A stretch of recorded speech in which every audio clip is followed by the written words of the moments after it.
They didn't think we would make it to the Michael Jordan of the numbers of podcasting. The GOATs. Number 23, episode 23 of the Stache Club Wrestling Podcast on 420. Wow.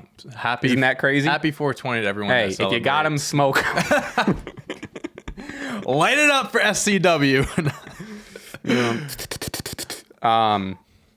Yeah, I don't know. Is 420 even a thing still? I don't even hear it. I feel like it is for people that actually do smoke and celebrate it, but for people that don't, I don't think it's really a national holiday, I guess you can say. Well, if you're watching this high out of your balls, enjoy the ride. We're not going to do anything. Say nightmare. Oh, the demons are coming out. Look behind you. Anyway, sorry. Put like some sirens into the mic. I'm just going to edit a bunch of like ghouls and shit. Hi, hello. We're back. We are here. Big week, long week. My name is John. My name is Dante. Hey, Dante, Yes. How are you? What's going on? What's the word? John, We're we're back. I'm doing good. I had a busy, long week. Did a lot of stuff. You ran the Boston Marathon. I ran the Boston. No, I watched people run the Boston Marathon, and honestly, it was just as exhausting as probably someone that did run the Boston Marathon. I think if someone gave me an option to either I have the next 20 years, I just have to between now or the next 20 years, I have to run the Boston Marathon or get shot in the head today. I'm getting shot in the head today, like 1,000%. There's nothing in my being that is like, oh, I want to run. Because the thing is like, there's so much that goes into it. Like you can't just like go like, oh, I'm just gonna run the marathon, just pick up whatever and just start running. You have to train for that shit. Right. Like, my buddy ran it 2 years ago, and it's like, he like literally worked with a professional like runner for that stuff, and it's like you're pacing yourself. Like, all right, for in 1 week your goal is to reach a certain time for a 5K, then you up it up to 5 miles, 10 miles, like up to like 20 miles towards the end of it. I knew a few people that ran this year as well, but it's like you have to train for like almost a year or so before the marathon, and like that alone turns me off. So I'm just so lazy. I'm not gonna find the time. I hate running. Why would I want to just start running 15, 20 miles in preparation of running 26? Like that.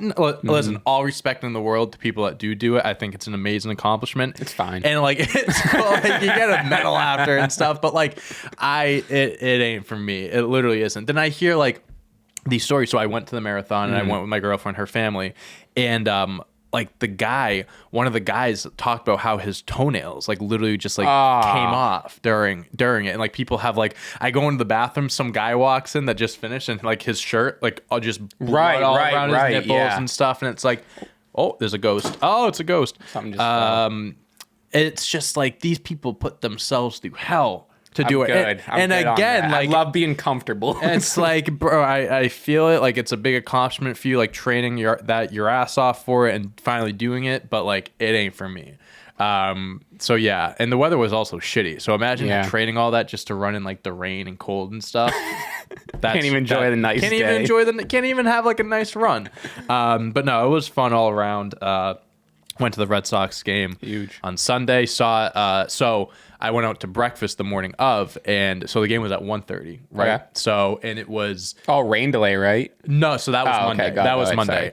So we found out that it was the 10th anniversary of the Boston Marathon bombing and all that stuff. Right. So before the game, they were doing this whole like 2013 team like tribute. Like they had all the players come out, like most of the players come out, like David Ortiz, Pedroia, do like this big presentation. And then Zach Brown Band was performing the national anthem. We had no idea about this. So like after breakfast, like we were like, oh, we're gonna get there at 1:30 or whatever. We had a rush to get to the game because everyone's like, get in the seats at 1 o'clock, and it's like we would have showed up and be like, what the fuck is going on? Because I'm the same way. I'm like a casual, like, you strolling a little late, you beat no crowds or whatever. We were gonna like walk around, like maybe get a drink before or something, because getting drinks in the ballpark is more expensive than the actual ticket. Which I mean, I don't even want to talk about how much money I spent at the game. But it's like we would have missed all that, and like Zach Brown Band, I saw them in Texas. Fuck, I'm addicted to them. So like, if I miss them, even the biggest Zach Brown anthem, fan. oh my god, that's what they call me. But no, it was a lot of fun, enjoyable weekend. Crazy. And now I'm here to talk about wrestling. But before we do that, how was your week? Not bad, nothing crazy. I ran the Boston Marathon twice, actually. I just thought it was, I just thought like once was like I finished, too easy. You finished and you were like, you know what, let me do it one more time. Just go back, just turn around and run the other way. But actually, I do have a funny story. So I was in Boston, I don't know, marathon weekend. The actual marathon's on the Monday, right? Yeah. I guess it was Saturday. But with a couple friends, we were going out. Actually, my buddy ran, I guess they have like a bunch of small races like at that whole weekend. So there was like a 5K, and then maybe there's like some other stuff, whatever. He ran the 5K. That's more my alley.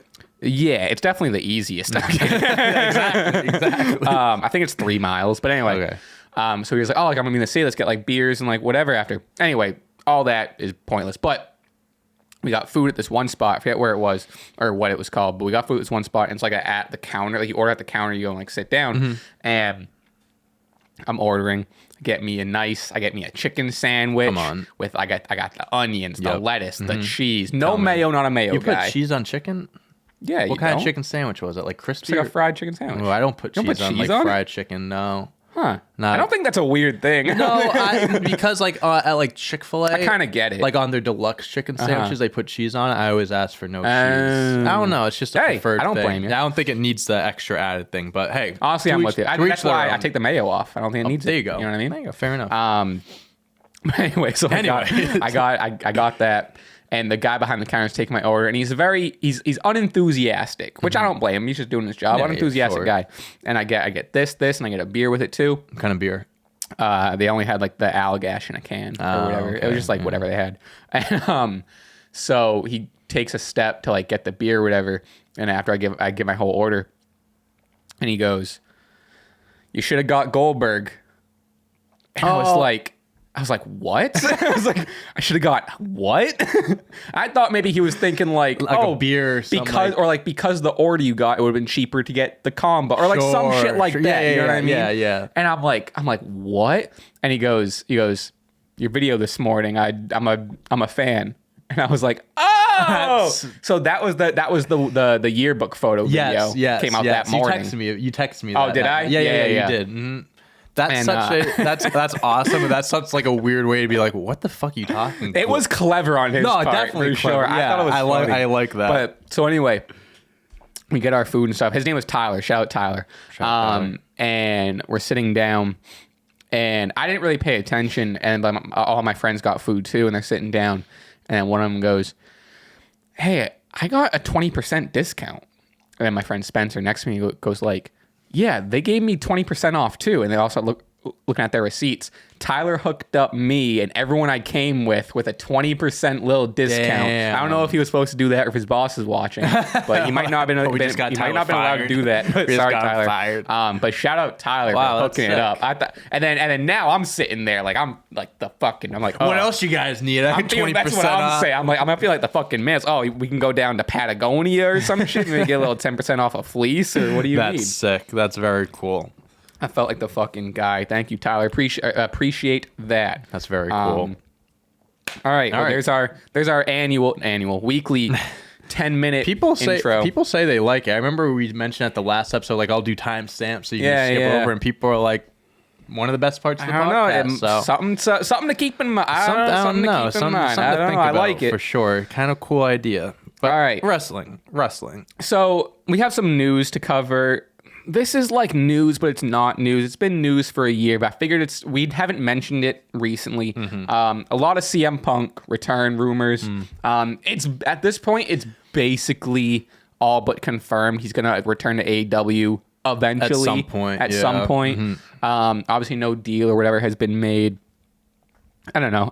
We haven't been talking about it. I don't even really want to talk about it because it's just more of the same. It's just rumors. And it's just him he'll leave like a cryptic Instagram story and everyone's like, "Oh, he posted this." And it's like, I get it. I'm all for the hype, but it's just like, I don't know. I'm not too wrapped up in it. Yeah. I mean, at this point, it's like, I'll believe it when I see it type of thing. Yeah. It's like, you hear all these rumors about, discussions of, his return and, he's still injured and like politics backstage and this and that. And then you see him posting stuff on his Instagram story about like talking about wrestling when he was hurt and all that. So it's like, then there's pictures of him posting pictures with FTR. It's like, you know, there's just so much surrounding it. I think I've said this before on post podcast, and I just like keep it at this. It's like, I understand the reasoning for him not being like, he got hurt and stuff. I'm not like, not besides him getting hurt, like the whole issue is like obviously that backstage fight, personal issues, personal, just not liking people backstage, people not liking him, whatever. At the end of the day, how I look at it is if AEW wants to make a shit ton of money and wants to do what's, as Triple H says, best for business, you bring back CM Punk. I understand the whole, like, some people really don't like him. And, you know, you hear all these things about people saying he's like a cancer in the locker room and shouldn't be around. He's like ruining the cult, whatever it may be. But like sometimes, and like you felt this thing just happened. It fell on your lap. And as crazy as it sounds, like personal, like people have personal issues, whatever, it's great business. Oh, yeah. Yeah, when that happened, dude, like that was one of like arguably a top 5 AEW moment in history. It was crazy. Just because everyone was talking about it, just real life, like shit, like that actually happened. And you know, listen, if guys like Kenny Omega, CM Punk just put that shit to the side and just had an Elite versus Punk, or like Omega versus Punk, that would be, and I don't say this lightly, arguably the greatest feud in AEW It'd be history. insane. It would be. It really would be. And it's like at this point, it's just like, I mean, you hear all that, not all the time, but you hear stories about like, there was a skirmish backstage at WWE, or so-and-so got into a fight, or even like years ago, it's probably more prominent when like, I mean, like this, like the locker room culture was a little different. It's like at the end of the day, it's like there was a skirmish backstage. No, it's not good. I'm not making excuses, but like, the guy didn't kill anybody. Yeah, like, let's get over ourselves. You know what I mean? It's like whatever it was that sparked it. I remember it, like during the press conference, he was talking shit about the EVPs, whatever, like people spreading rumors and stuff. But it's like, I don't know, you're grown ass adults, and it's like, do you like making money? Yeah. I know I like making money. And if I was CM Punk or Kenny Omega, I'd be like, listen, we hate each other, but like we can make a lot of money off of this. Like, I'm down to just work around that if you are. And until there's like a bigger rumor or news break or something, like I'm kind of just, I'm paying attention, but I'm not giving it to. I've already invested that time in caring about it. Right. Now it's like, just I'm not down with just like the little like back and forth Instagram posts or like whatever. I don't know. Come back if you want or don't. I don't give a shit. I think it'll be a crazy moment if and when he does return, because obviously at this point it's just like, now it's more so when than if, right? So it's like, when will he actually come back? I think, honestly, everyone should shut the fuck up about it at this point. If it's gonna happen, then like, okay, well, start being quiet about it. Yeah. And then when there's like a big return in Chicago or whatever the fuck, then it's like crazy. It's not gonna be like, oh, CM Punk posted his head photoshopped on Don Callis this morning. You know what that, like, just... Yeah, I agree. You know? That's this, like I said, just like wait to see if it happens. If it does, you can't get your hopes up, especially with someone like CM Punk who walked away from wrestling for over 7 years. Like, we know that this guy is totally content with doing that if need be. So it's just, I don't know, just don't get your hopes up, keep your eyes out, and just, you know, enjoy the product, because AEW's fine without him. Are they better with him? I would say yes. Yeah, okay. But they're still fine. You know, they can still, they're good without him. He doesn't need to be in AEW. That's just an added bonus. For sure. And also, plus, if he does return, they're of course going to do CM Punk Omega, because they have to. You're telling me he comes out and starts feuding with like Matt Hardy or something like that? You're telling me the fans every single week aren't going to be chanting Punk Omega, like just begging for that? If he does come back, that is I would put down my house on that being like the feud, or like coming out to attack, whatever it may be. I mean, obviously it's like him restarting the stuff or continuing the stuff with like MJF is still there. I feel like MJF's gonna have the title for a little bit, but no, I agree with you. It should be, he can go after the title afterward, who cares? But like yeah, if they're gonna do anything, and they're gonna be hitting each other in the ring. They're gonna be fighting. I think if that does happen, if he does return, there's definitely gonna be a conversation beforehand about, okay, So when we go out there, Let's be professional, like we're gonna get personal, but like we gotta well, it's like we're gonna say personal stuff, like we're gonna bring it up, but when we get backstage, like we keep it out in the ring. You know what I mean? Like it's gonna get personal out there. We gotta take the jabs because that's what fans are gonna expect. But like that stays there. If you don't like each other backstage, keep it at that. No more brawls. No more fights. Next piece of news. Something that I don't know. Listen. So the curse, the SCW curse, it's not for everything. And it certainly doesn't apply to this piece of news that broke. A very, very small piece of news broke last week, right after the podcast came out, and everyone said, the curse is back, curse is back. Just any piece of news isn't that. Yeah, that doesn't mean there's a curse. The WWE Saudi show, which was gonna be the King of the Ring, is changed to Night of Champions, and it is on the day of Roman Reigns' 1,000 title reign. Oh wow! I don't care about. This is nothing. This is nothing. Yeah. It's a Saudi show. The title, Roman isn't going to lose the title on a Saudi show. He's just going to win whatever match it is. That's the 1,000th day. That's a pretty convenient. Yeah. They changed it to King of the Ring, so they didn't have King of the Ring plans. Night of Champions is just something you can slap on, have all the champions defend their title in Saudi. Yeah. This is just a nothing. When is it?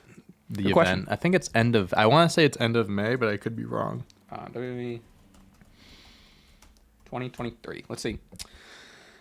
May 27th. May 27th. Okay.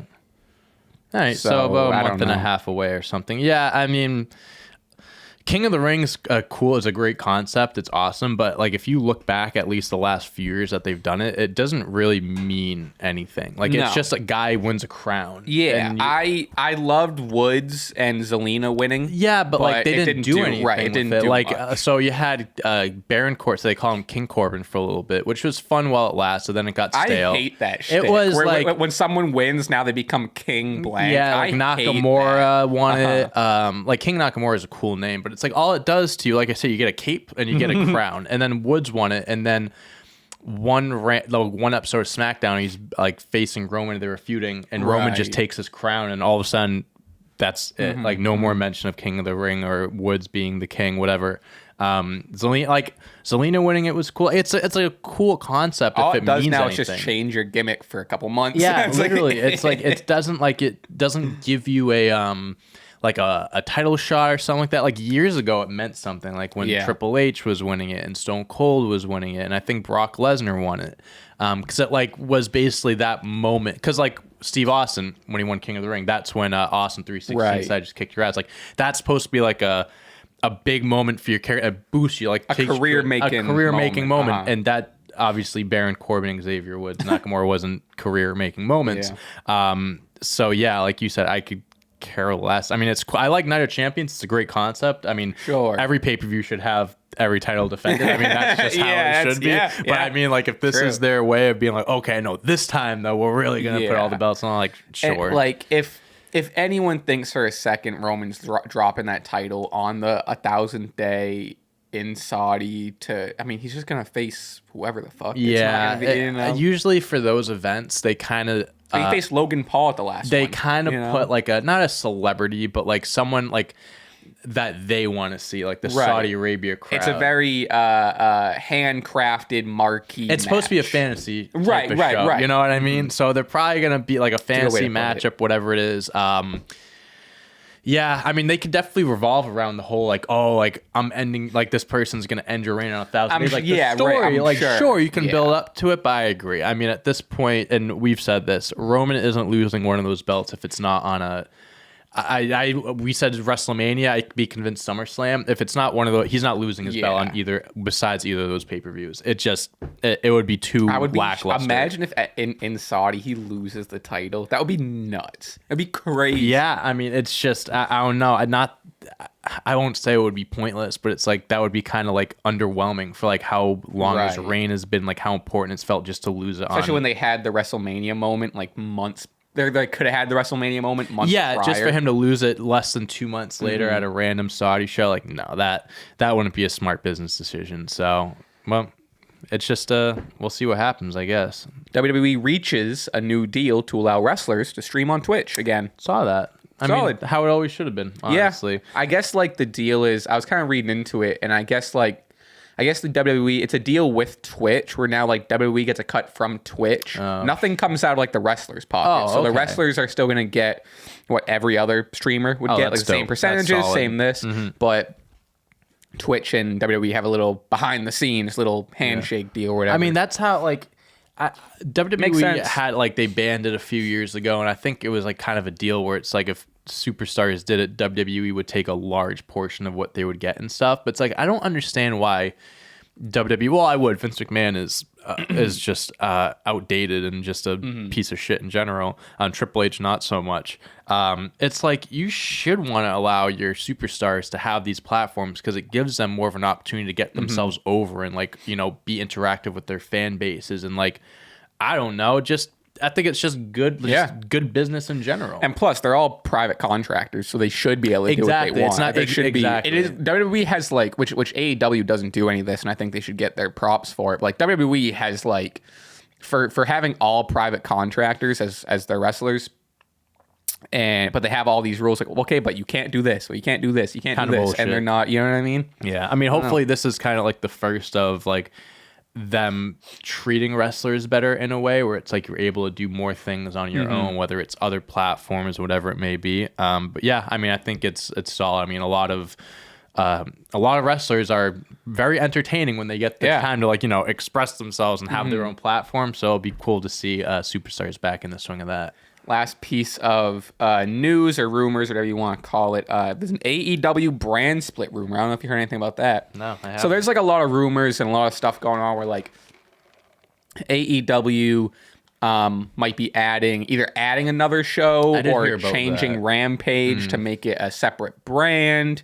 So, I mean, also not a big part of the roster, but some of their roster is already in ROH now. Right. I don't know. I honestly haven't thought too much about this or really know too much about it to have a strong opinion. I think they have the roster. I think they have the roster to do it. Yeah. But I don't know if that means they should just. I don't know if that means they should make another brand or if they should just lessen their roster. Huh. That's I didn't hear about the draft. I heard about the brand split. I heard about them possibly introducing a new show on like Saturdays. Yeah. But like I'll say I think Rampage sucks. I think it had its moments. First it had its moments, but it's like 1 hour on 10 o'clock on a Friday. You know, are you okay? almost dropped my headphones. It's like I can't tell you the last time. Maybe like the first few episodes. I'm not gonna watch it at 10 o'clock on a Friday, and it's just like. I wouldn't even say it's a B show. It's like a C show. It's like you just kind of have basically like random... It's almost like their main event. Sure, I think that's a good comparison.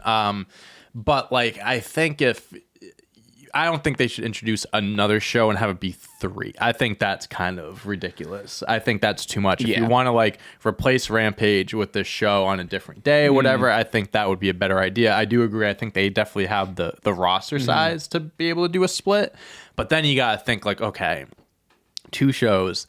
Are they going to do what WWE does, like 2 sets of belts? Are they going to have, like, how is that going to do work? Like brand wars? Are they going to have, how separate is it going to be? Exactly. So there's a lot that goes into it. I definitely think it's something that at some point AEW can start like definitely planning out and like, you know, really see what they can do there because they have a lot. Like I feel like every single week it's like this wrestler's all elite and it's like okay, it's like, and I think that's great. I'm not trying to discredit these guys, but it's like okay, this guy's all elite for what, to wrestle once every few weeks now. It's like all right, it's hyped when it happens, but then it's like then you see them on AEW Dark or something like that, you know? So I would if they end up doing it and they do it well, I would really love to see like a real like brand versus brand. I would look at too. Like the heyday of that, like Raw versus SmackDown. I'm was so all fun. for that. You know, I'm looking. awesome. I can't wait for the WWE draft because I think like this one will be very good with Triple H being at the helm and like next. It's this not this coming Friday, but next Friday, right? I think it's April 25th. No, it's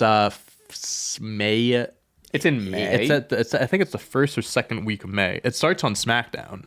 The first night is on SmackDown. Oh, no, I think that was the original announcement. Oh, did they move it back maybe? April 28th. Oh, it's going to be two. Oh, so it's going to be, so night 1 of the draft's going to be on April 28th on SmackDown. Oh. Night 2 is going to be on May 1st episode of Raw. Oh, okay. I think I may have been wrong. I think when they first announced it, it was later on. I think they may have just bumped it up.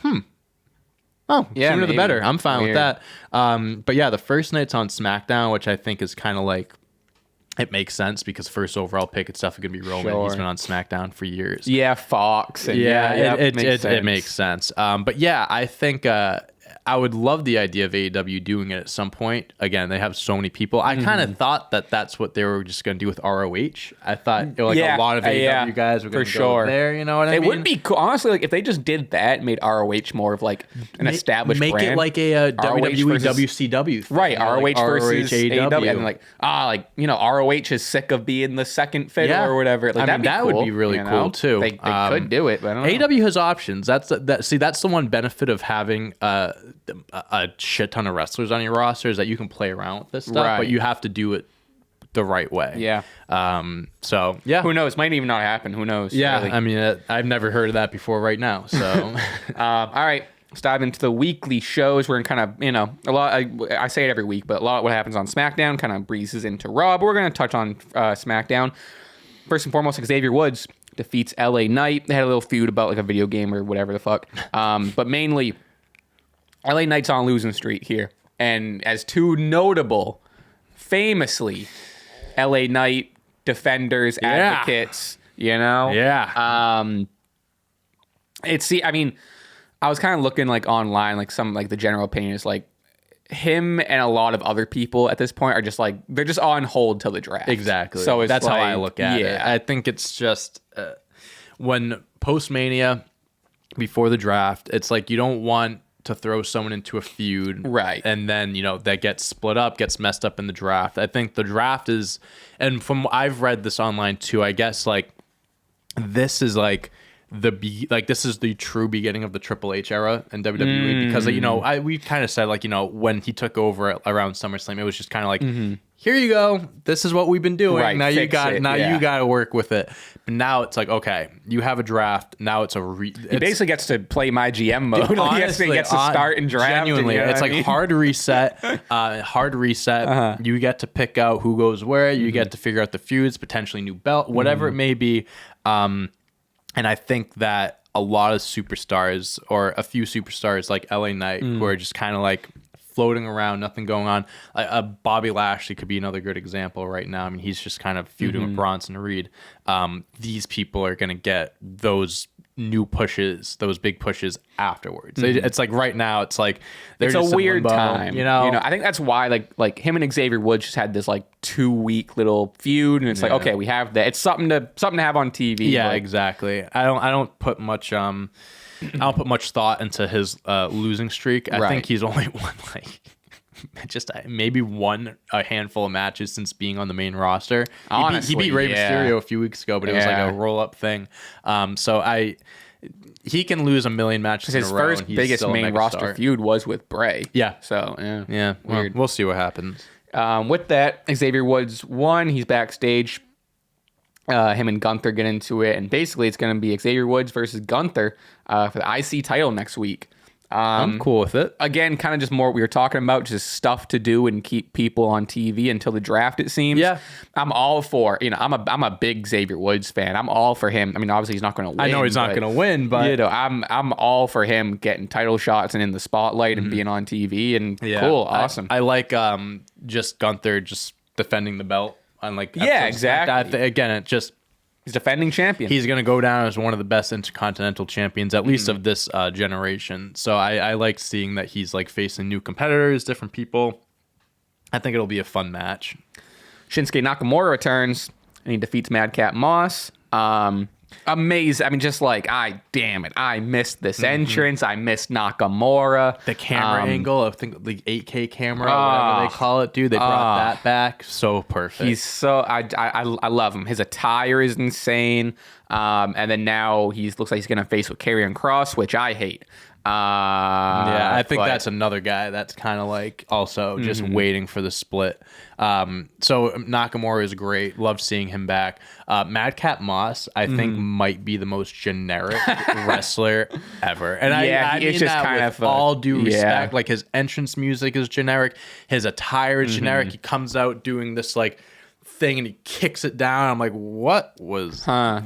Yeah. It's just everything about him just screams like creative player. Yeah, I'd say he's very just like default player. And it's like before it was funny. It was before he comes out, like Nakamura came out, whatever. And Emma, who's his real life girlfriend and stuff, she was like, he's got nothing on you. Like, he never won the Andre the Giant Memorial Battle Royal. And she stops at that. I'm like, yeah, but he also has never won the Royal Rumble, the Intercontinental. She's like, he's never won that. You're better than any. I do like that WWE is doing like these little draft things where it's like they're making it seem like a big deal, like you want to be a high draft pick. She goes, cool. Go out there and show them why you're going to be the first overall draft pick. And Madcap's like, yeah, I am the first overall draft pick. It's like, buddy, you might go undrafted. You might not even get.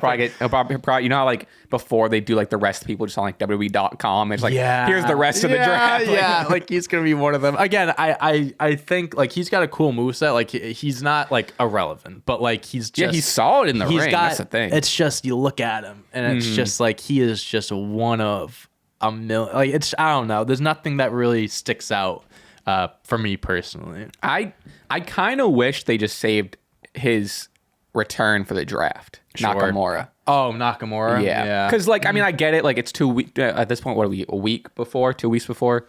A week before. Wow. The draft. Time flies. I like just having like I don't know. It would have been a cool just like you know, I don't know, someone like 4th round pick and Shinsuke Nakamura. I don't know, just it would have been a cool pop. Maybe they have other plans, whatever. But it just felt like a weird time to return. Yeah, like a couple weeks after Mania. I think too, it's just kind of like getting fans to like remember him, and be like, oh, like he's back, and hey, he'll be in the draft and stuff. But like I understand from that perspective as well. Also after the match, or at least during the show, whatever. They were talking to him, and he was talking about going after world championships. Ooh. So they kind of teased him Roman like a year ago, and nothing ever came out of it. So I would love maybe it, that's dude. That's the Saudi Arabia match. That would be sick. Because Shinsuke, it's gonna be a great match, but don't tell me Shinsuke was eliminated Roman to win the Royal Rumble a few years ago too. So there's definitely there's a little history there. I think that would be a fucking crazy good match. God, I don't know if it's gonna happen at this point, but I really, with all my heart, I want Shinsuke to win a world title. I want him to face. I want them to have that match, even though I know Shinsuke will probably lose because I think it would be a great match. But I agree with you. If that's a guy where if they split the belts or like do a unification thing and then have a belt on another brand, like he needs to be one of the guys that goes after it, because he is like, he's older, like he's not young. Let's play our fun game. How old is Shinsuke? I guess. Damn, he's like he's got to be older. I was gonna say he's gotta be over 40. I'm gonna say like 45. Yeah, I think I'm around. 45. I'll go 44. Okay. Like he's not 43. Okay, but still, I mean, like, yeah, you know what I mean. And he's been wrestling for a very long time. It is like already like a fact that like his contract is like a veteran contract, and he just kind of surfs and takes it easy. And, he's not here to. I think he understands that like his wrestling maybe every week or like these big matches are kind of behind him. He's just kind of taking a paycheck. Let's get one 5-star Shinsuke WWE match. He's been in WWE since 2016, and he hasn't held Takeover. On the main roster, because he had that feud with AJ Styles, which should have been so much better than it was. Like, he should have beat AJ for the belt. That was a very bad booking decision. He had like 3 matches. He had 3 opportunities. Yeah, like he's had the IC title a few times, which is cool and everything. But like at that time, the IC belt was just kind of like a toy. Like no one cared about it. He needs to have a world title run, because even at 43, Shinsuke is sick.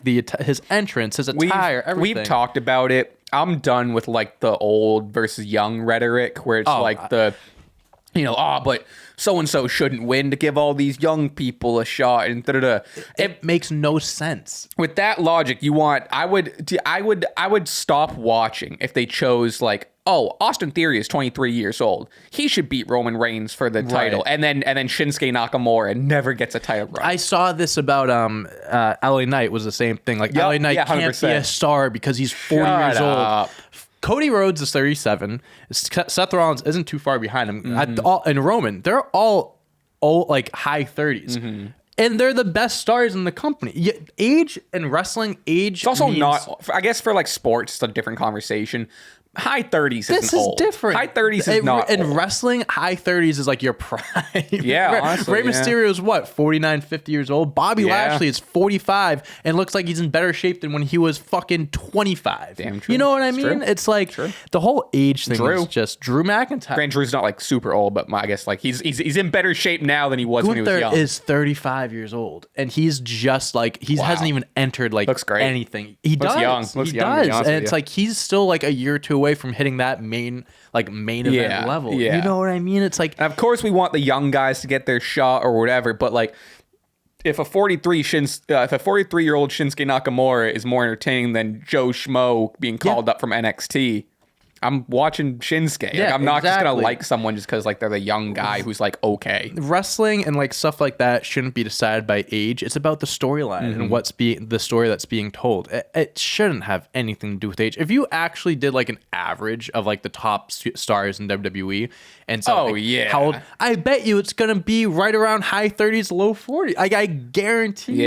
Undertaker was wrestling until he was 50, 55 years old. I mean, granted, how old was he when him and Shawn put on that classic? Exactly. You know what I mean? They're both AJ older. Styles is still one of the best wrestlers in the world. He's another guy that probably will be back for the draft. Yeah. But like all these guys are older, but they can still produce. And it's like if they can still go and look great, who cares? Yeah. Who cares?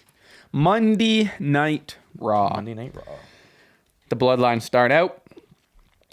Paul Heyman brings out the Judgment Day. Says they're basically hired to take care of the Sami Zayn problem for the Bloodline. In return, Solo Sikoa will take care of the Judgment Day's Rey Mysterio problem.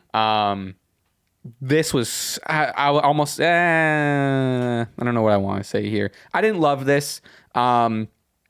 First of all, I think it's just coming from I'm just not a Judgment Day fan, and I was like before WrestleMania, I was like growing as a Judgment Day fan. Cause like, okay, like cool, they all got matches. Dom is doing his thing. Rhea's unbelievable, and Finish is still great. Damian sucks. But now it's like, first of all, how am I supposed to believe that this schlub of a group where Finn got his ass kicked at Mania, Dom got his ass kicked at Mania, they have Rhea, but Rhea's not going to be, they're not doing intergender matches. Right. And then Damian hasn't been on, he's hasn't wrestled a match. Bad Bunny at Backlash. Right. Yeah. It's like, how am I going to be like, oh, thank God the Usos have the Judgment Day in their corner to take care of their problem. Like, what the fuck is that? Yeah. I'm just so sick of that. They're in everything, and I'm so sick of it. I think it's just like they're putting all these teams, like the Bloodline storyline is just now they're including all these different things. Like the LWO is now involved, like because he's with Mysterio, right. I was gonna, and stuff like that. We'll get to that later.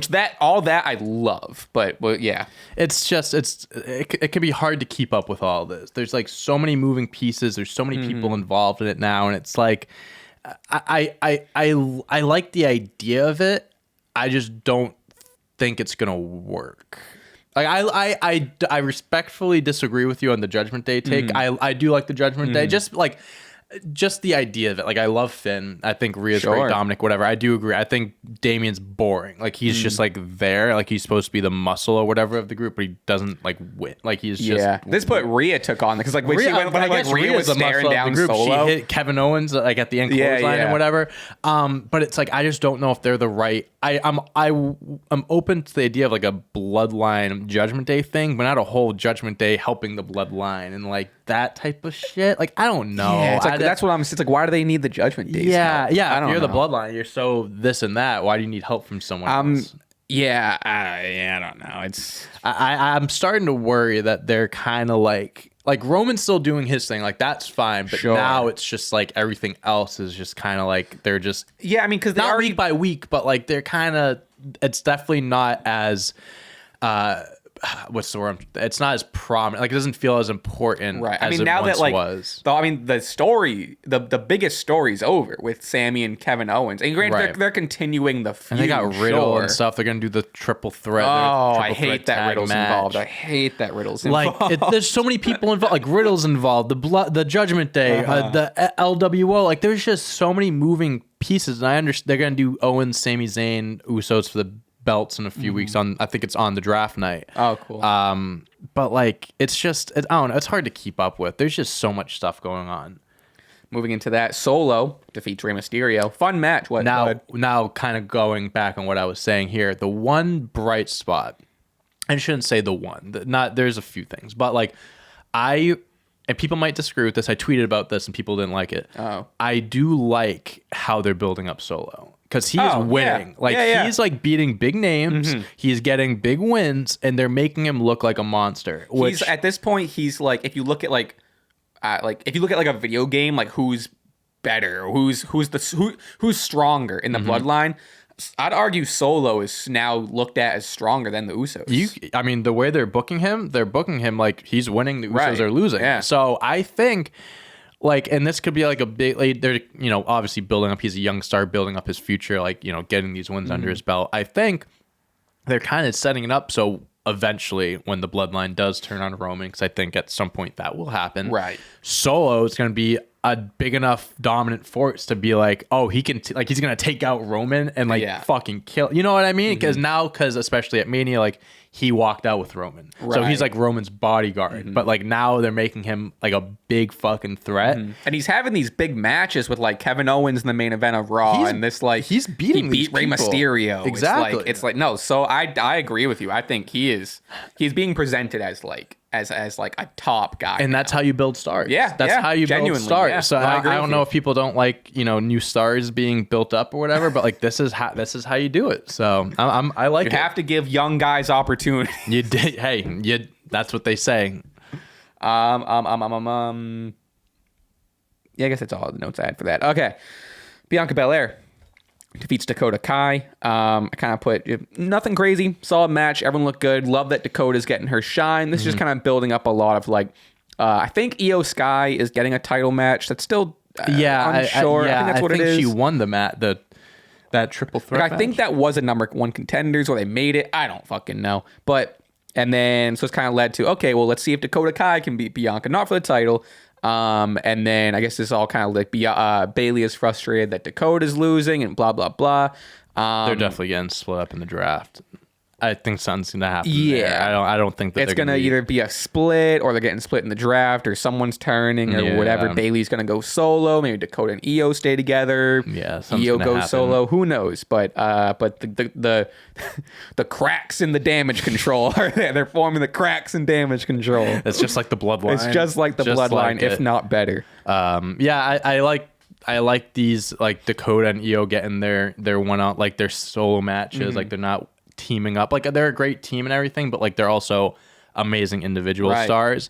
Dakota came out to like her own theme music and stuff like that. Like she's great. I mean, her and Io, I mean, all three of them are great, but it's like those two especially. I'm excited to see what the draft does for them because I think that they could handle their own. It seems like damage control is kind of like it's run its course at this point, I still like the team of Dakota and Io, but with like the whole like the Bayley stuff and like everything, it feels like it's time to move on. It was a great way to introduce them to the main roster and like get them like honestly, like get a few title reigns under their belt and stuff like that. But not everything. They're here now. Good things don't last forever. So good things don't last forever. Cody Rhodes and Brock Lesnar promo. This was fun. I loved this. It's official now. Cody versus Brock at Backlash.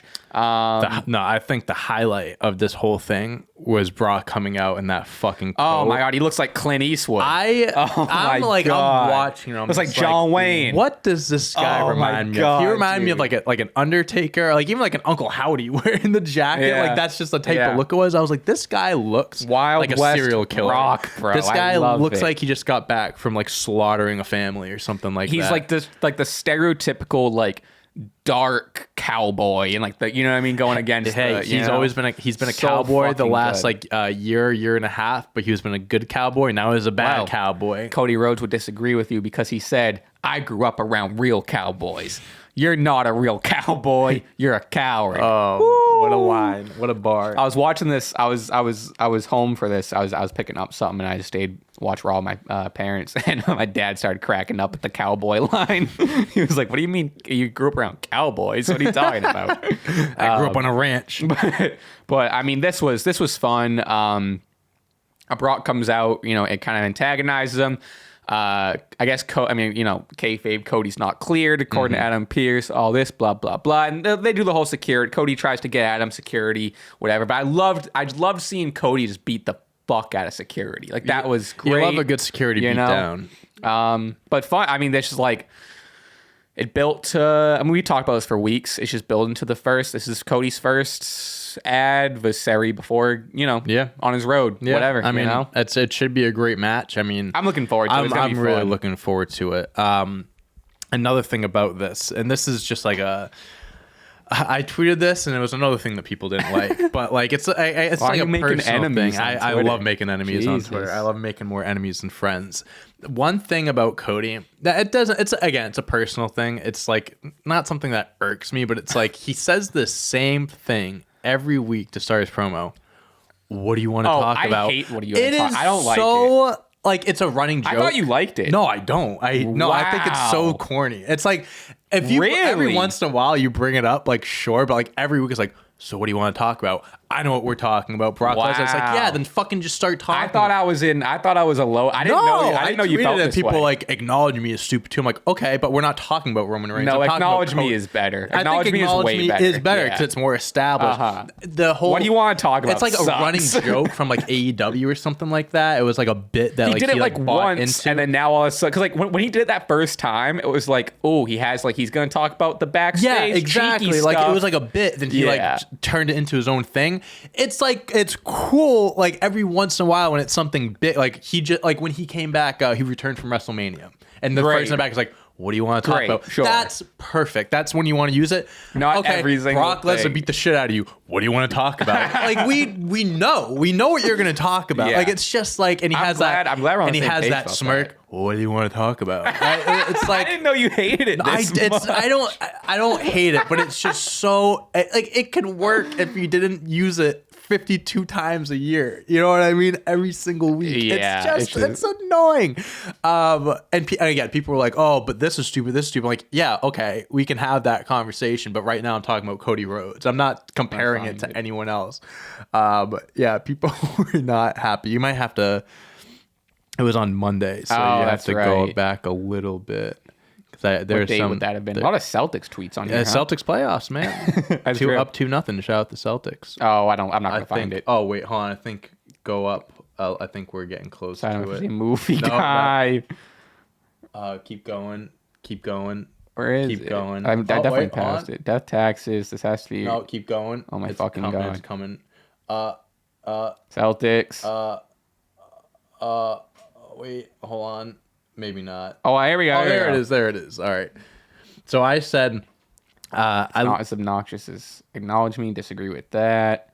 Well, so a lot of the replies are about like who's ready for story time with. No, that's better. Who's ready for story time with Adam Cole? It still isn't awesome, but it beats Cody. It doesn't say it. Ladies and gentlemen, my name is Paul Heyman. When was the last time he's done that? He doesn't even like talk anymore with Roman also Reigns. That. He's, not just make this going at people on your Twitter, but this person says, and ladies and gentlemen, my name is Paul Heyman is so much better. Yeah. I think it is great. Because it's like quiet, like someone's talking, incredible. There's no music, and he just interrupts them. I think it was, he also doesn't, that's not watered down. He hasn't used that in so fucking long. But yeah, I don't know. I just think it's like, obviously it's a personal thing. Not everyone likes it. Not everyone's going to not like it. Like I said, I didn't know we agreed. No, I just think it's so repetitive. Yeah. It's just I don't like it either. Just start talking about Brock Lesnar. We don't need to ask us, what do you want to talk about? We know what you're going to talk about. It's just, that's crazy. Yeah. I don't know. There was something about him saying it on Monday that really just like drew the line. I was like, I'm fucking done. I'm tweeting it. I'm putting it out on the internet. Seth versus The Miz. So I was driving home during this. I didn't see it. People are saying, did you watch this? I did. People are saying that they put on a banger. It was a really good match. I should go back and rewatch it. It was a really good match. I mean, they have a history of having really good matches with the IC they're title both and stuff like that. they're both so They're both good. great wrestlers. It seems like, again, I didn't watch it, but it's from what I'm hearing, it seems like they're both guys that they don't really have anything going for them. I mean, The Miz hosted WrestleMania. Lost to Pat McAfee and Snoop Dogg. Right. And then Seth had his Logan match, but ultimately doesn't have a story. He isn't in any sort of title picture. So like people are saying like, oh, these are two of the most talented people on the roster. Neither of them have anything. They're like, all right, well, let's show them why we should have something. Yeah. But I mean, I didn't watch this. I was driving. No, Please, it was a really good match. I mean, it's just like there was a lot of with Seth Rollins night after Mania, obviously the whole promo incident where he walked out. A lot of people were thinking, did he walk out of WWE? What does this mean? Blah blah blah blah blah. He's not leaving WWE. No. Let's just be real. But I think this is, again, like, I don't want to keep going in circles with a lot of these guys, but I think the draft is like what they're waiting for. And it's just like, okay, like these two guys don't really have anything going. It's like, we'll just give them a solid match. Maybe this is a little feud that they'll do for the next few weeks. I mean, obviously Backlash is going to be a big pay-per-view. It would kind of be ridiculous if they didn't have like Seth on the card or anything like that. I think it's beginning of May 6th. So that's coming up. It's coming up. What is on the card for this? They have it's the triple threat tag team match. Cody versus Lesnar. Oh, and then they'll do like the Bad Bunny tag match. I guess that's not official, but I mean, this is coming up, and they do not have. Yeah, they don't have really. They don't have. I can't even think of what else they would do. This will be right after the draft too, so like things are gonna be all over the place.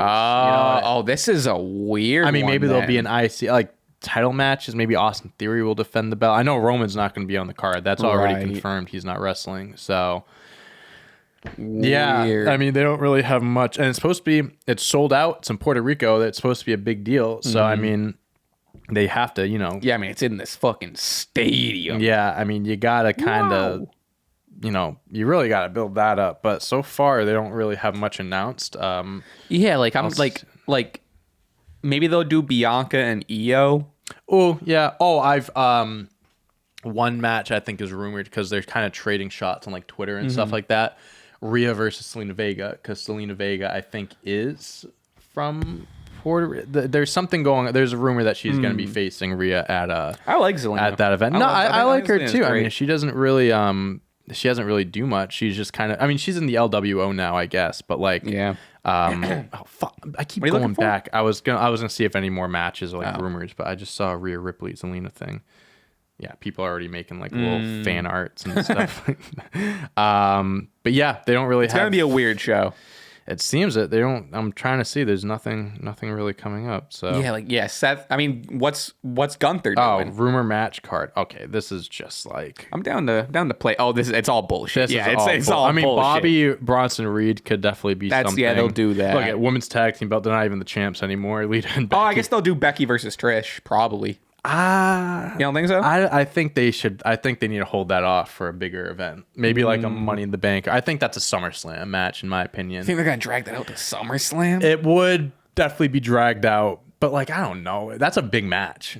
I don't think they should just like. I know this is supposed to be a bigger pay-per-view, but I think that's something that at least deserves a little bit longer of a build. Maybe you can sell Becky being out the next few weeks, being like, we haven't really like this week.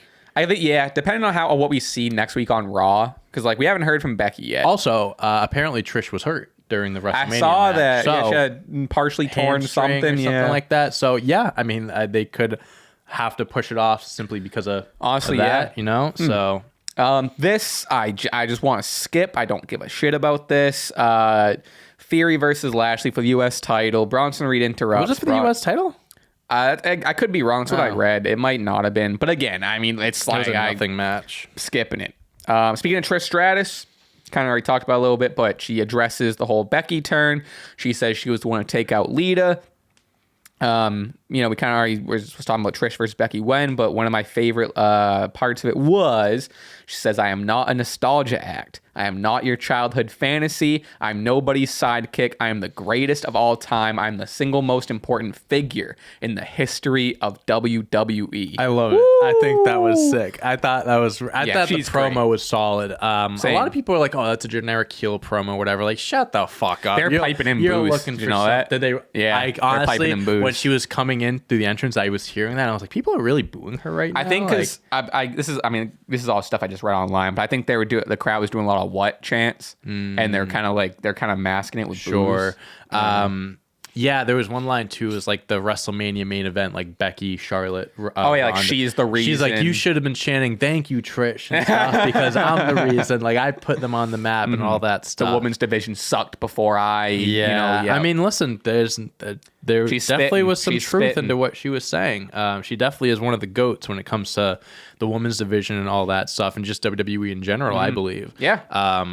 I'm excited. I'm excited to see Becky versus Trish. They did Trish Charlotte a few years ago, and that was kind of like, a big thing for Charlotte, like beating one of the GOATs. I think this is just kind of Trish's, like, continuing to pass the torch. I mean, obviously Trish doesn't need a win. Right. She's not a full-time wrestler. She's not. I thought, unless she sticks around. I mean, that's what I thought. She was done after Mania. I didn't expect her to stick around. Yeah. I thought she was done. Then Becky and Lita would have the titles for a little bit. And they drop the titles. You know what they could do? We're talking about like stretching it out a little bit. Maybe they do a Trish Lita thing. Trish versus Lita at one of the pay-per-views, and that leads up to Trish Becky. Could be, because Lita obviously isn't. She's got to come. There's no way Or they switch it around and do Becky Trish first, and then Lita being injured comes back and like avenges whatever. Could do that. And then I don't know. I can actually. I didn't think about that till right now. I bet you that's something that they'll do, because Trish Lita. If they're both back, in wrestling, advantage of it. You might as well take advantage. Of it, yeah. I don't know if it's gonna be like their prime matches. No, I don't think it'll be I think it was Unforgiven 06. It was Trish's last or Lita's. One of their last matches. It definitely isn't going to be something like that, but Trish versus Lita is a big name match. Fuck it, I'm down for it. That sounds like a SummerSlam match. That sounds like a fun, like, okay, here's nostalgia act. We get all the people for SummerSlam. Maybe they do triple threat. Throw Becky in the Lynch and make it fun. They can do a few things here. Yeah. Whew, big brawl to end Raw. We got Sami, KO, and Riddle defeat the Judgment Day. Solid match, whatever, but the real story is all the chaos after. It turns into an all-out brawl between the team of... They need a team name at this point. Sami, KO, Riddle, LWO, Judgment Day, Bloodline. I am as critical as I was with the Judgment Day, like, being involved, and when we first started to talk about it at the beginning of Raw and I mean, I fucking loved this. I thought this was just like all the factions, and like I'm such a big LWO fan. Obviously I have my Rey Mysterio bias, but just seeing Rey and the LWO with all the younger guys and Zelina in it, like in this story, maybe it's hypocritical of me to say after just knocking the Judgment Day being involved, but this is just fun factions just battling each other. The more people, the better. I'm so down for it. I thought this was great. Thought this was fun. Yeah, I mean, we haven't had a crazy end to Raw in a minute. This was just, Riddle and them stand tall and blah, blah, blah. We'll see you next episode. But I mean, just LWO bias. I hope we see more of LWOs. I don't know what their involvement is really. I think just Rey Mysterio, Dominic, and right? Damian because Priest, the Judgment Day is involved. They're just kind of they back up Rey Mysterio, so it's like since they just help, they're there because of that. Yeah. Another group that I think draft. Again, we keep saying this about a lot of people, but I really think the draft is going to be. It's going to be huge. It's going to affect a lot of like these groups. Right. We're not going to be talking about, or hopefully, we're not going to be talking about the same WWE post draft that we are now. Mm-hmm. You know what I mean? Yeah. So, but it could suck. It could. That's the thing. It could be so underwhelming and bad. I will say I do have high hopes. Me too. Because they haven't done it, and they've been hyping it up. I don't think they've done it since like 2019 or something like that. So yeah, was that the Fox and USA because one? They definitely didn't do it during the pandemic, and they haven't done anything. Becky got her nose broken. That one. Remember when Nia Jax? I know what you're talking about. Was that Survivor Series? That was Survivor Series. Oh, that was the Survivor Raw Series thing. SmackDown I didn't know if that was a draft. Yeah, I think the last draft was 2019. But regardless, it's been a while since they've done it. Again, this is Triple H's thing now. Yeah. If I loved the whole network versus network thing. I don't, to be honest with you. I think it's cool because it adds real life competition. Sure, as far as like from a business perspective. Yeah. I don't think it needs to revolve around that, Yeah. but I think it's just cool to note like, oh, like they want these guys. Because it's like, that's the thing. It's like they want Roman on Fox. Well, if you're taking Roman, we're taking Seth, and we're taking these guys. It definitely does make know? it feel more of like, I that part I do like. And it gives WWE more more of a real. reason to like balance out the rosters and Oh, stuff. yeah. So it's like, okay, like you'll get these great wrestlers, and this network will get these great wrestlers. I think it's just like it shouldn't be the end all be all in it, but it's like It's nice little to make like note, you know, Yeah, of like, okay, well, Fox, the viewership on Fox is gonna be up now. They got Roman and blah blah blah. Exactly. Okay. Let it out. AEW Dynamite. Didn't get a chance to watch it last night, so you're gonna have to take the reins. I did see like some highlights on Twitter, but I didn't actually watch it. Fun show. Started out with the pillars. We got Jungle Boy Jack Perry, Sammy Guevara, Darby Allin. They're all in the ring taking shots at each other. Honestly, wasn't great. Mm-hmm. They're all fine on the mic. Darby is the strongest of the three, but none of them. It's all just like you don't deserve this. I deserve it. You suck, and you're selfish, and it's nothing crazy. And then MJF comes out. It's okay. Then things go up a notch. Now we got a guy. Now we got the talker. Classic MJF stuff. But he announces there's gonna be a pillar tournament. They're not doing the 4-way. He even tweeted. he said. I saw that. I did see this. He said no 4-way. Fuck you. That's so funny. That's so funny. So he announced there's gonna be a tournament. Someone gets a bye. Darby Allin and getting the bye. They're going to do Sammy Guevara and Jack Perry because they just weren't going to do a triple threat. They're going to do like a one-on-one tournament. Okay. So it's for the bye for the first round. And I think if I'm not mistaken, I think it's going to be the winner of this match then faces Darby in the tournament. Winner of that match then goes on to face MJF. Gotcha. I think I could be wrong. Okay. But.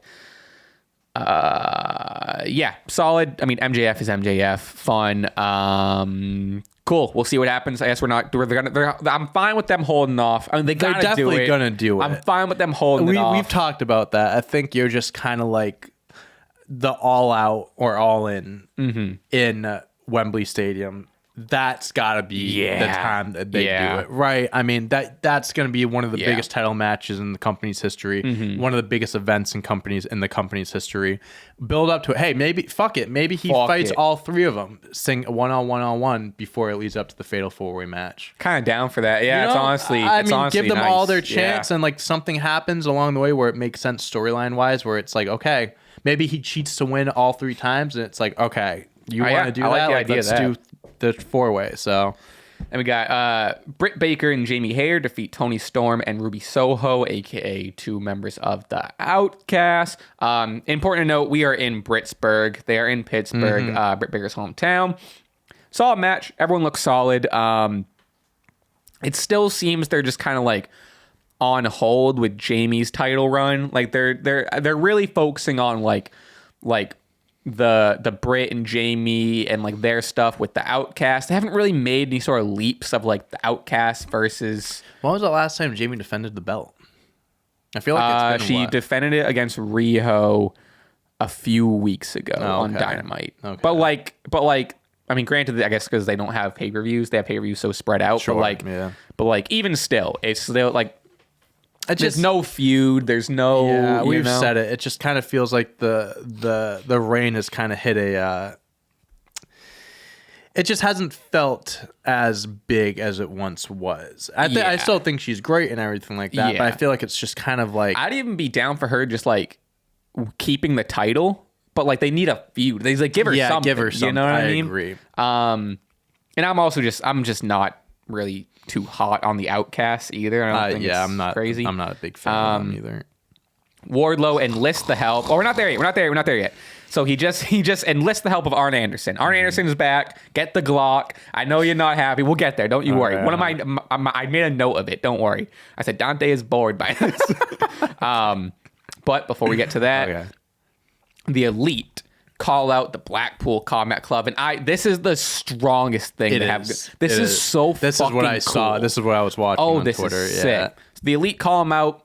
Daniel Bryan is on the screen. I love that they're running with like the Daniel Bryan going amateurs. I think that's great.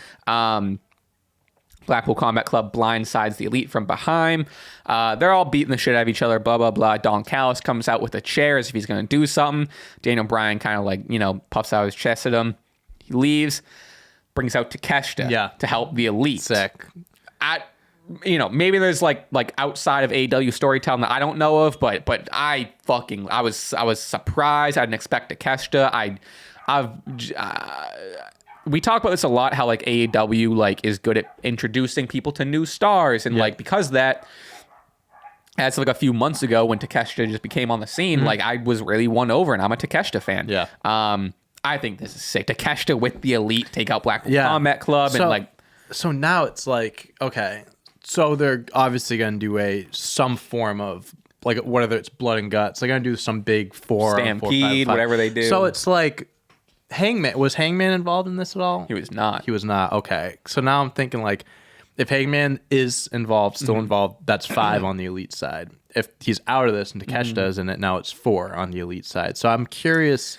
I think, there's so much story to tell on like, okay, well, like can Kenny and Hangman trust each other? Who the Bucks going to side with? So like, I am curious what like the final team is going to look like. Because if they do the 5, then Blackpool Combat Club needs 1 more. And I kind of love that, because then that gives them an opportunity to like, okay, well you got Takeshita, now we got, and they bring on a whoever. Right. And I love the idea of that too. I'm just curious of who it would be if that's the direction they go down.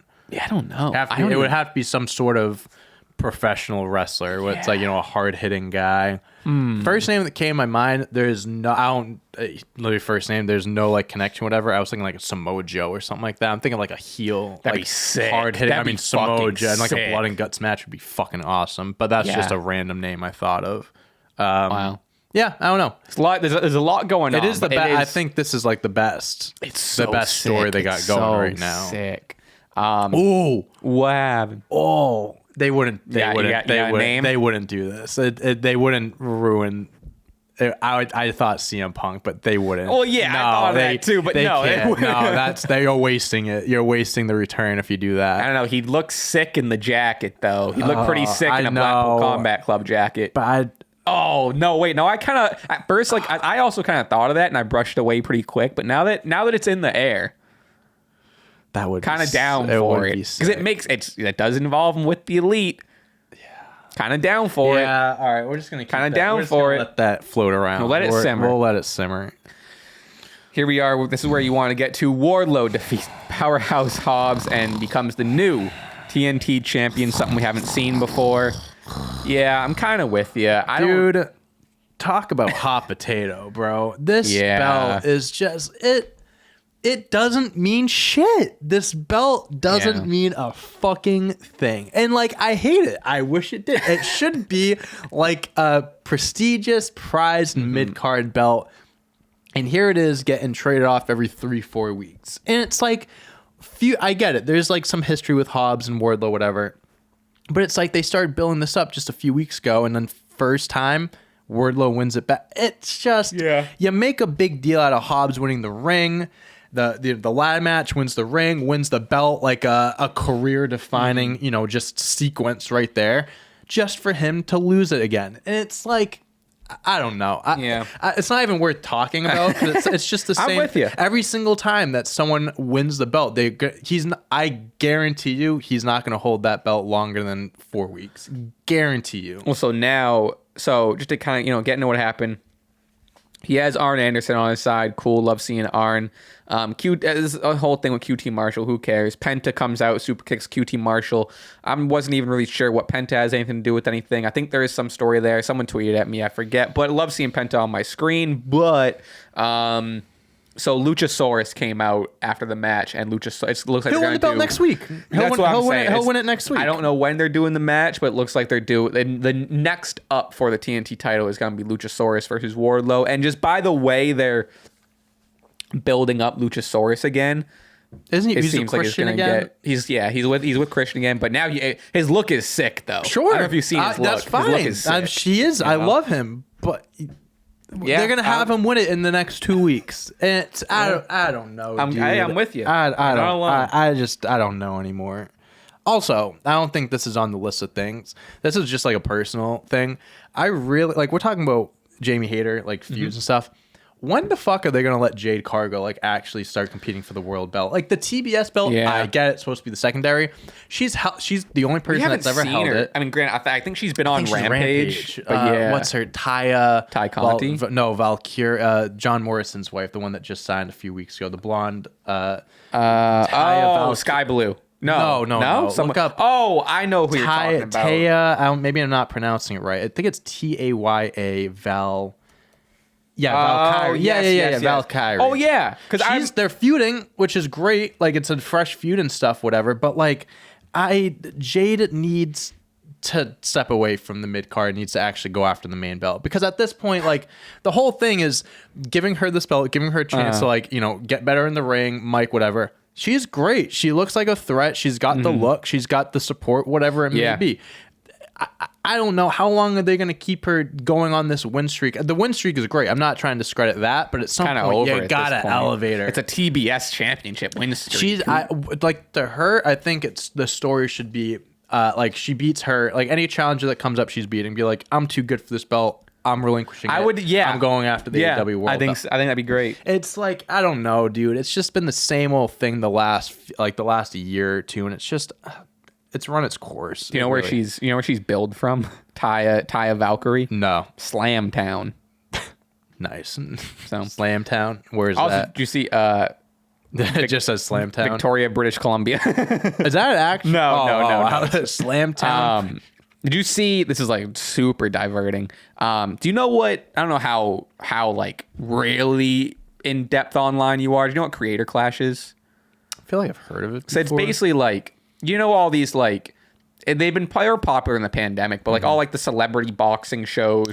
Sure. So it's another one of those. Oh, John Morrison was in it. Right, that's what I'm getting at. John Morrison beat, I forget, I think the guy's name is Dad. Oh, so he won, but he beat a guy named Dad. Yeah, let me bring it up. Sure. Creator. That makes sense. I didn't watch it. I kind of want to watch it, but yeah, he ex-wrestler John Morrison shares how promoters tricked him. What? He faced Epic Meal Time. Yeah. He beat Harley. He beat Harley. What are we doing? WWE wrestler John Morrison shares how promoters tricked him into it's like a bit, but like into fighting a Harley Morgenstein. Dude, this celebrity boxing shit is just outrageous. Creator Clash is, I don't like any of the rest of it, but Creator Clash is sick. So is it like storyline based boxing? Is it like scripted? It's like actual boxing. So like it's kind of muddy a little bit, but like there was like that whole like kind of shitty celebrity boxing, but then like where it was all these like toxic YouTubers and like that.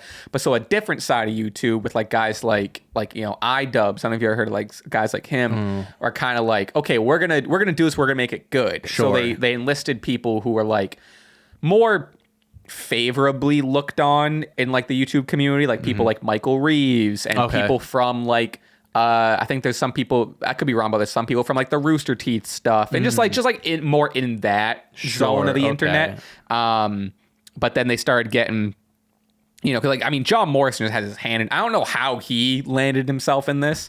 Johnny, what is this thing called? Johnny Boxing. Johnny Boxing, Johnny Creator Clash. Johnny Creator Clash. Yeah, I don't know what he went by, but that's hilarious. Yeah, I want to see. Yeah, maybe we're wasting too much time on this, but might be a too niche thing. But let me just look up. I just want to see him. That's all I want to do. John. Spelled that wrong. Damn, he looks good. He looks good. John Morrison is a man. Let me tell you. Look at him. He's just fucking. He might be like one of. He might He's be so cool. He might be top. Man, what do we want to do? John Hennigan, if you want to go by his real name. He might be top 5 coolest people. He's so cool. He might be top 5. I just because wasn't he on like Dancing with the Stars and all that shit too? He just does like all these side quests. And he's a side quest. He's a side quest guy. Let's just read. I don't even give a shit about the rest of AEW. Awesome. We'll go back. How to old it. is he? 43. Looks great. Where's his Wikipedia? John Morrison says Triple H couldn't win a real fight. What is that? Come on, dude. Come on. John Hennigan would go back to WWE if they called him. Not if you're saying that. Triple H can't fight. Where's his? I just want to see. Oh, let's go back. What is he up to? I mean, he's like, he also is just He's been in like every wrestling promotion. He's just in movies too. Oh my God. Oh my fucking Look God. at all the ring names. Let's run through the ring names. Okay. John Hennigan, real name. John Morrison. Johnny Blaze. Johnny Cabero. Johnny Elite. Yep. Who he was not even signed to AEW and his fuck it. Johnny Fusion, Johnny Hardy, Johnny Impact, Johnny Mundo, Johnny Nitro, Johnny Onyx, Johnny Spade, Johnny Superstar. He's so fucking... I love it. He's so great. And he's like very accomplished too. Like he wins championships where he goes, dude. And now I'm just kind of like speaking out of my ass, but it seems like he kind of just like does stuff for him. Like I have a feeling, and this is just me talking.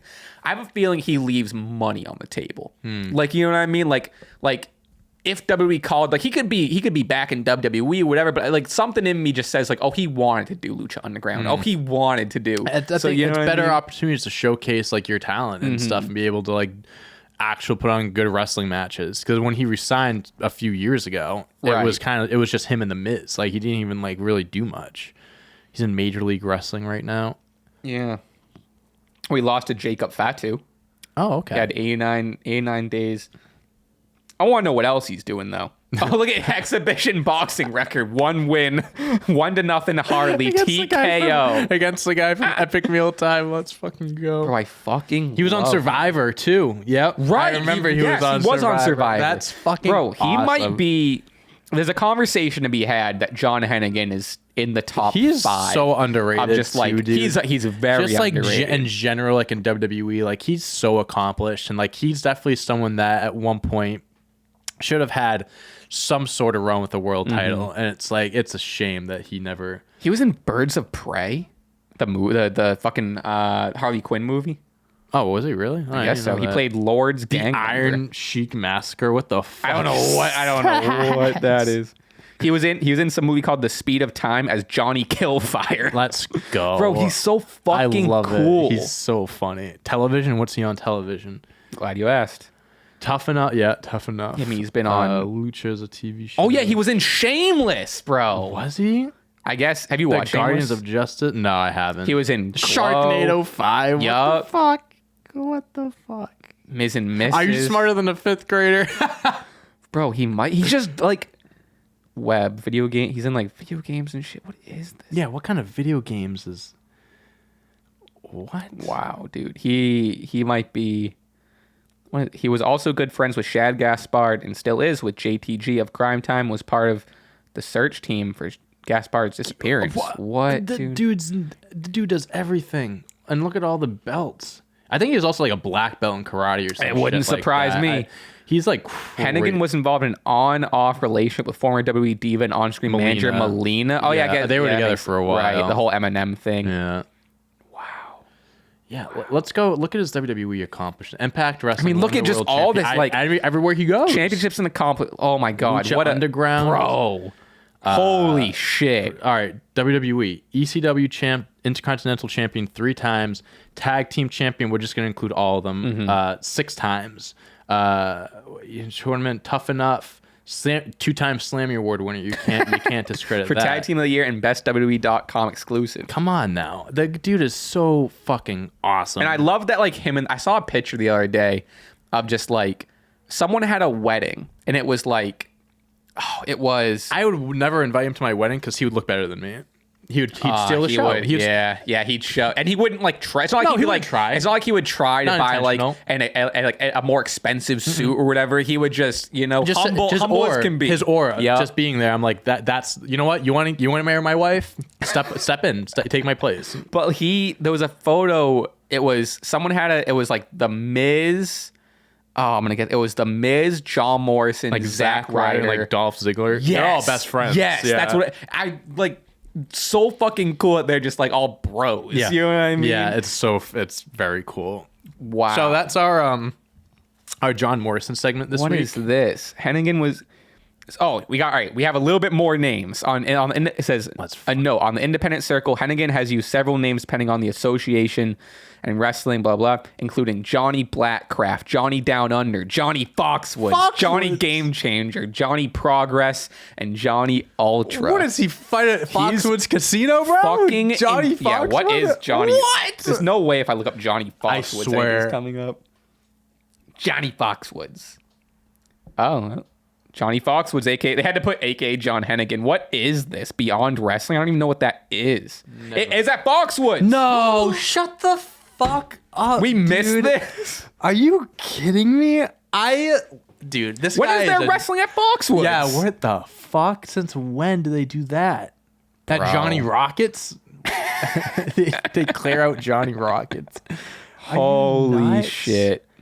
Yeah, I'm glad. That's awesome. I'm glad we're giving him his flowers because damn it, someone asked. Dude, he doesn't get talked about enough. He really does not. Guy, even as just a guy. He's you know just what I as mean? a person in general. Yeah, Such a cool not even dude. just like he doesn't get his flowers in WWE, but like, hey, brother. I mean, WWE is a fraction of the John Hennigan story. Honestly, genuinely. dude, they should make a documentary about him. I'd watch it if they put it in theaters. I gotta follow him. I gotta follow him on Instagram. I don't even think I follow him on Instagram or anything. Let's see. Last thing. Let's just see what he's up to. I just want to see his latest. I guess we know what he's up to. He did the fucking he did the Creator Clash. There is.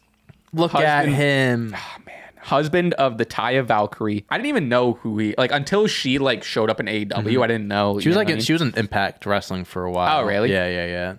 Bro, oh shit. Wait, what is it? He's got a lot. Husband of the Taya Valkyrie. Our new film, The Iron Sheik Massacre, is now playing in festivals. Bro, what? Our film? Look at him. Look at him.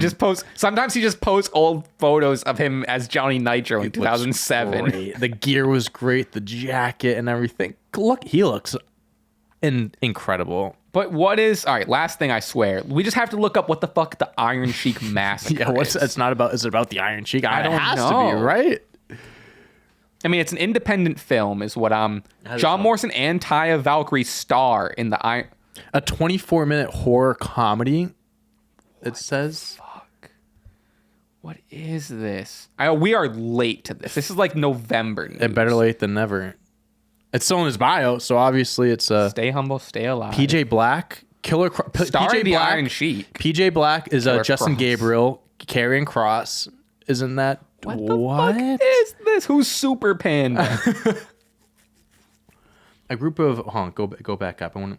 A group of new school professional wrestlers are roasting wrestling legend the Iron Sheik when fighting when lightning strikes and gives life to a rare Iron Sheik doll. All right, I'm gonna be honest. We're gonna watch the trailer right now. I'm not gonna stop you. It's 24 minutes. All right, it's a minute. Holy shit! This can't be the real trailer. Wait, what the fuck is this? He has a stand-up of himself. No, what is this? Okay. Let's go. Okay. For everyone watching at home, I think this is John Hennigan's personal YouTube channel. Sure. It has No, this can't be the real. We're watching something called the Iron Sheik Massacre trailer. Let's just see. It's on John Hennigan, 7.14K subscribers. If you want to watch it with us, pull it up right now. Pause the video so you can watch it with us in real time.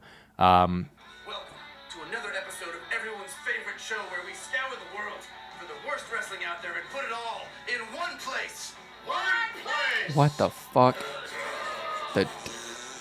This is crazy. He looks like a potato. Why is he doing an Avatar? Old ass bitch. So what? Okay. Hold on. We have. Holy shit! So this is definitely a parody. So I thought this was good. Like, I thought this was gonna be at least like shot like a movie. Nope. And it is just like it's just a YouTube video that they're putting in festivals. So they just shit on the Iron Sheik. The lightning just struck that Iron Sheik doll, and all right, let's continue. Here we go. Oh my God, the Iron Sheik dolls. That's Ty, right? Or Taya? No. Oh, who is? Yeah, oh, that's Molly Meowie, Meowie. aka Beautiful. Sure. What the? Fantastic. Ankle tattoos. I'm getting some troll hole tonight. What, dude?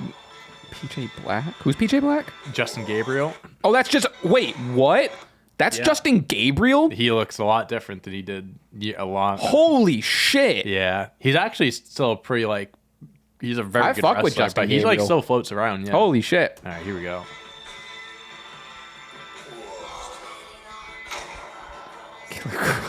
Carrying Killer Cross. Are you nuts? My name is Killer Cross.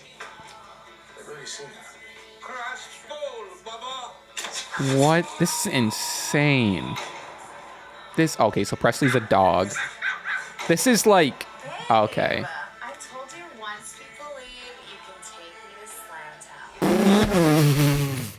Slam Town. I don't even know if people can hear this. I'm sorry, but oh my, what are we? I feel like what dimension are we in? What is this? I told you could take me to Slam Town. It's Iron Sheik. Shinsuke baby, take you to a stop town. Motherfucker, your whole era sucked balls. I'm meant to. Your whole did he era say? sucked balls. He goes.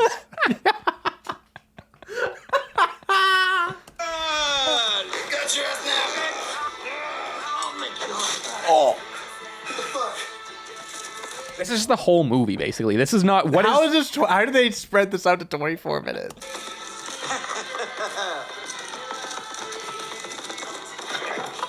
Fuck your crackhead.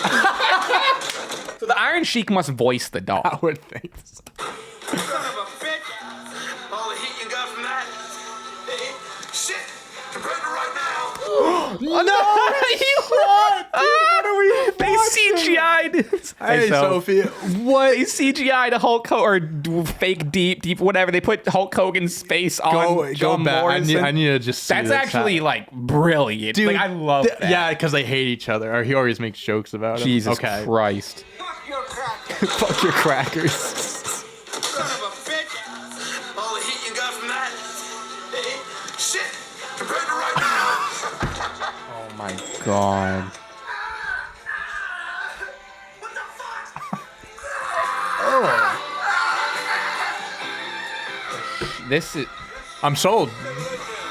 We have to watch. I'm sold. this. No, we might have to do something. Like, we somewhere have- where yeah, we have do a to- review or whatever. Yeah, either it's a one-off pod episode or a full video on or a reaction video. yeah, we have Dude, to.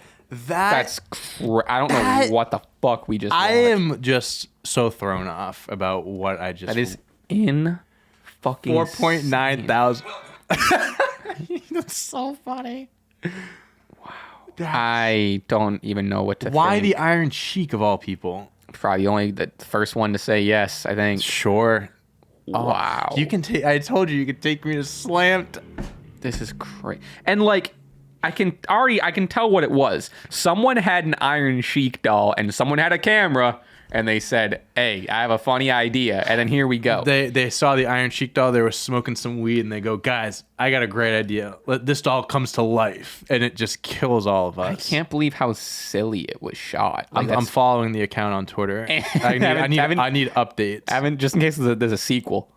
Oh my gosh! How do we even? That's only 24 minutes. I need more. Yeah, we can. Like, how watch could this? we watch it? It's all right. NYC. Just maybe type in like full Yeah. movie. Maybe I didn't even look on. Oh, it, so on maybe his there's a link. Instagram, there was a link there underneath. So Oh, that maybe- was for Creator Clash. Oh, okay. The debut of only.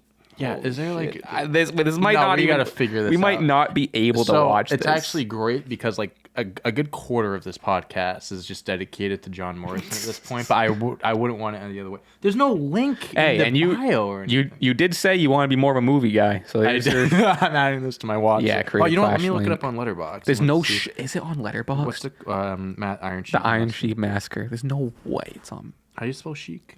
SHEIK. EIK? There's no shot. No, it's not on here. Shockingly. All it says is now playing at festivals. What festival? I am podcast episodes, journal articles. I mean, NYC Horror Film Festival 2022. Not currently. What the fuck? I don't think we can. All right. Expired? If someone out there has the Iron Sheik Massacre, please, we need your help. We are enlisting the fans here. We need to watch this. I found the film festival. It's the NYC Horror Film Festival of 2022. We were able to watch it up until December 6th of 2022. Not currently available. Already unlocked. Maybe I need to log in. We might even just need to log in. But like, where are you? Make an account? Maybe. Because it just says not currently available. I don't know, but then it says already unlocked. Log into your account for access. But I don't know how to. Maybe 3 if you films click in log package. in, maybe it takes you to like create an account type of thing. Yeah, you know what I mean. But the create an account I think is for a different time. But if that's the way to watch it, then that might be the move. I'll pay whatever. Clutch Points will pay whatever money. Whatever we gotta do, bro. We are fucking watching that.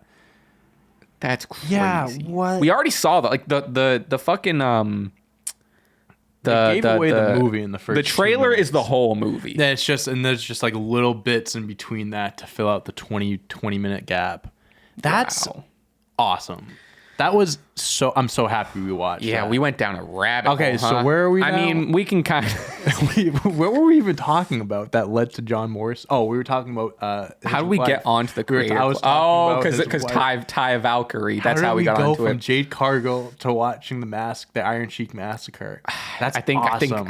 Man, and that was like a rabbit hole, brother. Okay, so let's just run down some stuff real quick. We'll get out of here. Wow, this has turned into a long podcast because of that.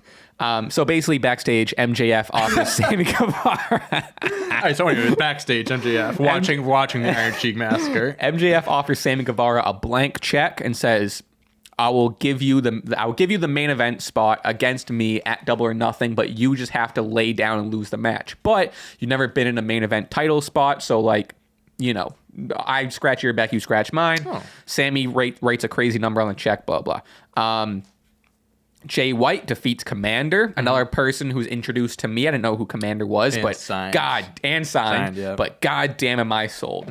I wish I had more to say about this match because, like, I mean, it's fucking Jay White and this guy Commander. I'll have to watch this back. I do need to go back and watch it. There was a lot of Sean Spears, which if there's a wrestler I don't give a shit about more, it's Sean Spears. Sure. But he attacks Juice Robinson. Ricky Starks comes out to help. It looks like their first, I forget what they call it, the Golden Bullet Club, Bullet Club Gold. Sure. Against looks like they're doing Jay White and Juice Robinson, and then maybe like Sean Spears and Ricky will be a team. Sure. I don't know. I think it's cool that Ricky's fighting like Jay White and Juice Robinson, but also, I don't know. I like Ricky. We want more for Ricky. I want get more it. for Ricky. Yeah. Again, already, for trade off, we talked about a half hour about John Morrison, so we do kind of got to brush through the rest of AEW. Apologies, but that especially for Commander, like, he did this one thing where he was on the other fourth or whatever you want to call it of the ring, and like, you know how Rey Fenix does his he walks on the ropes. He walked all along this side of the ropes and then turned and walked across this side and did a springboard. Dude, it was fucking nuts. The balance, that's holy nuts. shit. I could never. Adam Cole and Chris Jericho. This I loved. Really good. Adam Cole and Chris Jericho have never been in the ring together. They did a whole thing where, Adam Cole says, like, you're my hero. You're the reason I'm wrestling. You're the reason for my catchphrase. All of this stuff. Jericho kind of goes full heel. Never meet your heroes. I don't respect you. Blah, blah, blah. Daniel Garcia comes out, takes out Adam Cole. Jericho Appreciation Society beating him down. Britt Baker comes out, huge pop. Almost, kind of, shoves away Jericho. Kind of bullies Jericho a little bit. Then the Outcasts come out. They take out Brick. And if you haven't seen this part, it's worth watching because it was the most overdramatic, like, Titanic movie thing I've ever seen in wrestling. So they handcuff Adam Cole to the ropes. And so Britt Baker's getting beat up. Adam Cole's getting beat up, whatever. Jericho Appreciation Society and the Outcasts are aligned. And there's so much going on with the Jericho. There's like There's a lot. There's a lot. 15 people involved in this. and they get a kendo stick. He's about to wail on Cole.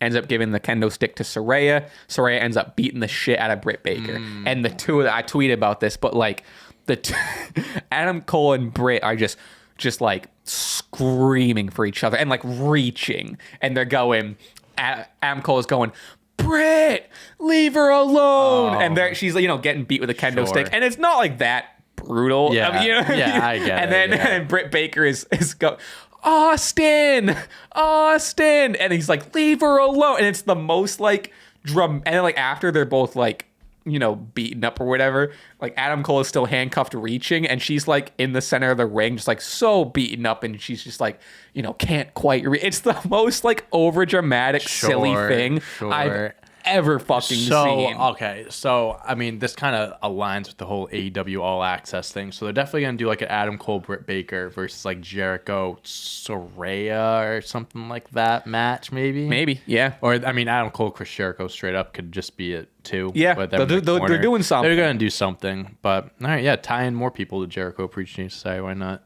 Something else kind of want to brush over, the Acclaimed defeat. Speaking of the Jericho Appreciation Society, what was the team? It was I forget their 2.0. Yeah, whatever. Okay, I know, that's what I was thinking. Daddy Magic or whatever the fuck he goes by, and Cool Hand Luke. I don't know.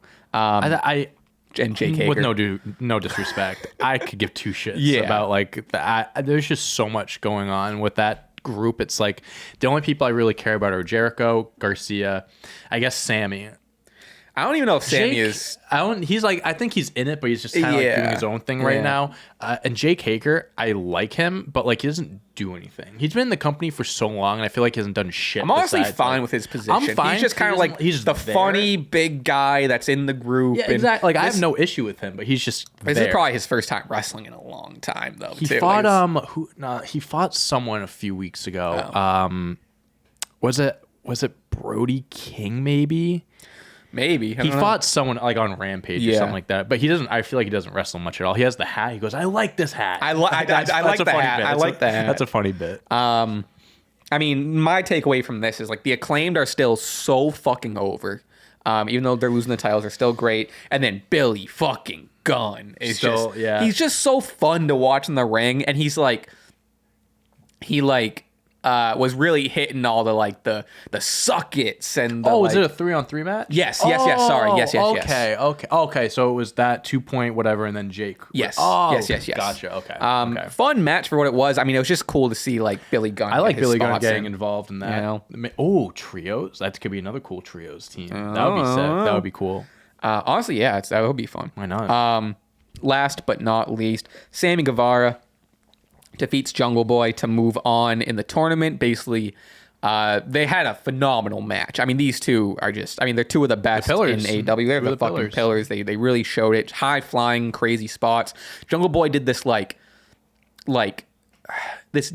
It was like a diving Canadian destroyer or some shit. Like it was outside, like through the Sammy was like in the ring and Jungle Boy was on the top rope, and he dove for him. But you know how when you do a Canadian destroyer from the top rope, you know how you like your feet touch the ground and then you do it. So he just diving. He just like flew and then just like caught him midair and did the flip. Cool. It was fucking crazy. That's cool. But anyway, because of MJF and Sammy Guevara's little backstage deal, MJF comes out behind the referee's back, hits Jack with the Dynamite diamond ring that he has, ensures Sammy gets the win. Sammy Guevara got the win, and that was Dynamite. And I think, unless I'm mistaken, Sammy Guevara is now moving on because Darby got the bye to face Darby, and then winner of that faces MJF, I believe.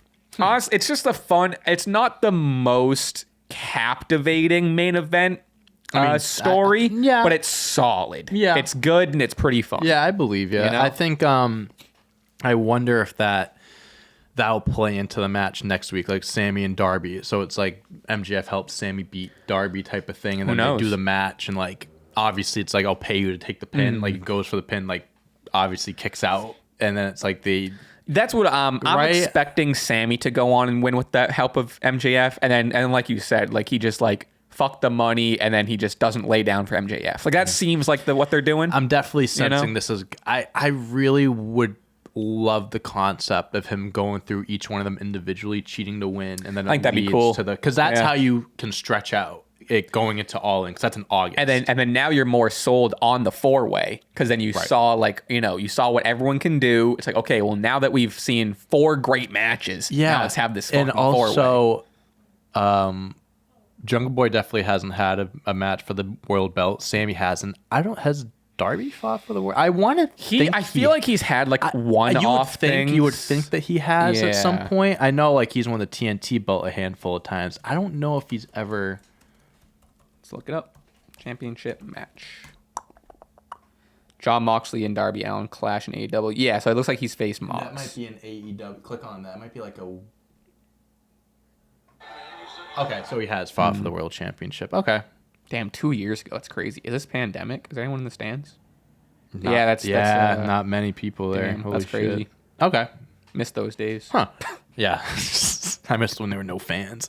So that I'm very intrigued by that storyline. I know, admittedly, I haven't been keeping up with AEW too much. At this point, it feels like you become the AEW guy or the WWE guy, because that's like, well, not the, I watch WWE more than AEW.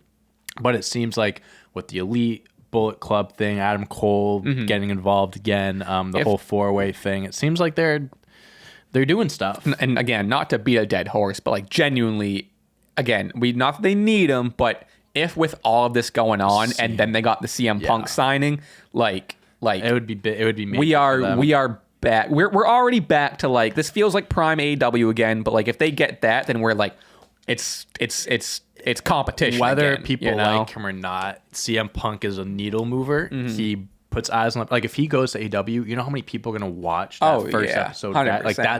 That's what he does. So whether you like him or not, he's good for business. I wouldn't be surprised. I'll bet you it's somewhere. I mean, we could look it up, but whatever. When he returned, I'll bet you that's the highest viewed. I'd put money on that's the highest viewed. Shocked if it wasn't. There is no. I don't know what else it could have been. Because that was like, obviously it was a surprise, but everyone knew it was going to happen. So everyone's going to tune in and be like, I watched it. Dude, I remember, oh my God, that was, it's one of those moments where it's like you watch back like a year or two. Like you just watch it back every so often. It's like, holy It's one of those, goosebumps it's one of those Hardy Boys coming back at Mania videos. Talk about one of the highlights of my college career, dude. Oh my God, that night was incredible. But yeah, hey, we'll see what happens. Rumors are rumors until it actually happens, so we'll see. Put that hang that up in a museum. That on a grave. Put that in a poem. Well, put that on a grave. That is our episode. That is it. That is our John Morrison podcast. Yeah, well, thank you for tuning in to the John Morrison podcast. Johnny Podcast. Johnny, that's the name of this episode. Johnny Pod. Could you imagine? No, it can't be. It can't be so funny. No one's going to click on it. No one's going to know. Could you imagine if he was like, just like, he was like an active listener or whatever, just like he tunes in and he like stumbles. Just hears this 20 minutes. Something, I don't know what the title's going to be, but there's a small chance that he gets flowers to John Morrison or something like that, or something just like it'll probably be sponsored by Iron Sheik Massacre. Because how I usually title it is it'll be like the biggest topic will be the first one. I'll do CM Punk blah blah blah comma, and then maybe there's like a secondary topic. So it might be I still don't know what it's gonna be. I'll figure it out, but it's gonna be something comma, and then maybe John Morrison top 5 cool guys. Or I don't know. Or John Morrison. I don't know. I love it. We'll figure it out. I love it. We'll figure it out. But thank you guys for watching. Please like, subscribe, do all that stuff. If you decide after hearing this you want to do an audio only version next time, we're on Spotify, we're on Apple Podcasts, we're on I don't know, everything. Deezer, maybe. Sure. I don't know. Don't even know what that is, but sounds right. Amazon, Google, we're on everything. Something that we never plug, which I gotta make a note of it to like. We have to start writing things at the top to make sure we plug it in. If you're this far, please leave obviously follow, but a rating. You guys haven't been rating the pod. I gotta be honest with you. You haven't been leaving reviews. Come on, guys, leave a rating. You haven't been leaving reviews. Give us something. So especially on like Apple Podcasts, if you can write something, give us 5 stars. Write a little something nice. That really, really helps us in the algorithm. I think we are like. There's like a bunch of different charts, and in the Netherlands, brother, we're getting up there. No, we're really? They love us there. They love us in the Netherlands. But so please, if you could do us a favor, do that. We'd appreciate it. Also, when you think of something to put in the comments, I was just thinking that it has too. To be something John Morrison. I mean, yeah, related, it's gonna right? be. It has to be. Maybe that's what it is. For me, this far, John Morrison top 5 cool guys. You want to do John Morrison, John Hennigan? John Hennigan makes sense. Yeah. If I title it, probably John Morrison. I feel like that'll get more. Yeah, that makes sense. Whatever you want to do, John Morrison or John Hennigan or choose any of his 25. See, this is where you can have some fun. This is where you can be creative. Pick Johnny. If someone says Johnny Foxwoods, I'd love you. That's the best one. Maybe. All right. You know what? That's what it is. Johnny Foxwoods top 5 cool guy. Put in the comments if you made it this far. I love it. Follow me at Raspy Taylor on Twitter, Instagram, YouTube, Spotify, Twitch. I guess I still don't know. Jerry's still out on Twitch. You still have the account, so might as well. The account. Follow me on Twitter at Dante on Deck, and then follow me on any other social media platform at Dante Toro or Dante Toro 11. Also check out Stache Club on TikTok, Instagram, Twitter, Stache Club W. I believe you can find us there.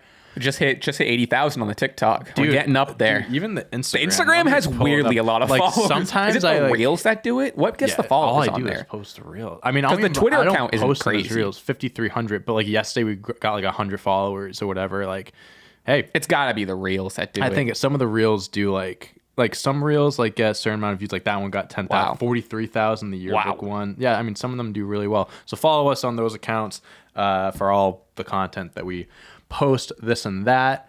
I think that's it. Let's get out of here. Let's time to do some quizzes, brother. Yes, sir. All right, boom. Check out my GM bros. See you next time.